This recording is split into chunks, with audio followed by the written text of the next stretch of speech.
हनुमान जी ने सूर्य को नहीं खाया था, ये सब झूठ है। ऐसा आप लोगों ने कई बार कई वीडियोज़ में सुना होगा, जिसमें कई ऐसे सनातन द्रोही हैं जो इस चीज़ को कहते हैं कि हनुमान कैसे खा सकते हैं सूर्य को, जब सूर्य पृथ्वी से 110 गुना बड़ा है। तो आज हम इसी को एनालाइज़ करेंगे और जानेंगे कि ये सच कैसे संभव है और इसको हनुमान जी ने कैसे पूरा किया था।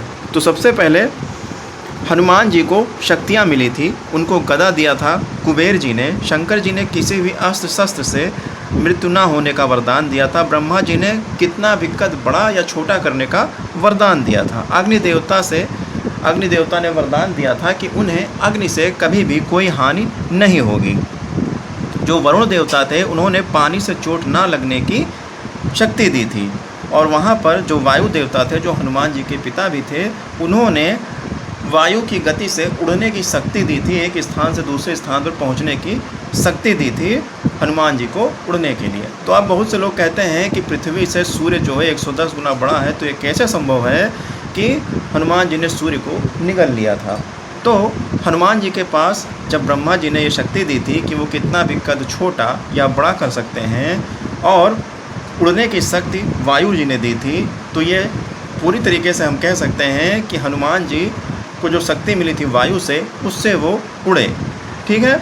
और दूसरी तरफ वो कद कितना भी बड़ा या छोटा कर सकते हैं। दूसरी तरफ कहा गया कि जब 110 गुना पृथ्वी से बड़ा है सूर्य, तो हनुमान जी तो पृथ्वी पर रहते थे, वो बहुत छोटे थे आकार में, तो उन्होंने सूर्य को कैसे निगला होगा जो 110 गुना बड़ा है। तो हनुमान जी तो पृथ्वी से भी बड़े रहे होंगे, इसका मतलब तो पृथ्वी पर रहते कैसे थे।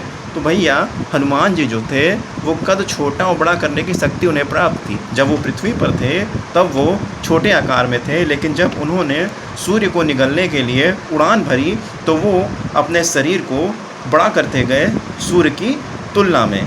और ब्रह्मांड तो जो है वो अनंत है, उसमें उसकी क्या रेडियस है, उसकी कितना एरिया है, ये आज तक ज्ञात कोई नहीं कर पाया है। तो जो सूर्य है वो ब्रह्मांड में स्थित एक पिंड है जो पृथ्वी से 110 गुना बड़ा है। तो हनुमान जी जब उड़े तो अपने कद को बड़ा करते गए, और जब वो सूर्य के पास पहुँचे तो उनका कद इतना बड़ा हो चुका था कि वो सूर्य को आसानी से निगल सके। तो इस तरीके से हनुमान जी को जो शक्तियाँ मिली थी उसका उपयोग करके हनुमान जी ने बाल्यकाल में गलती से उसको फल समझकर सूर्य को निगल लिया था।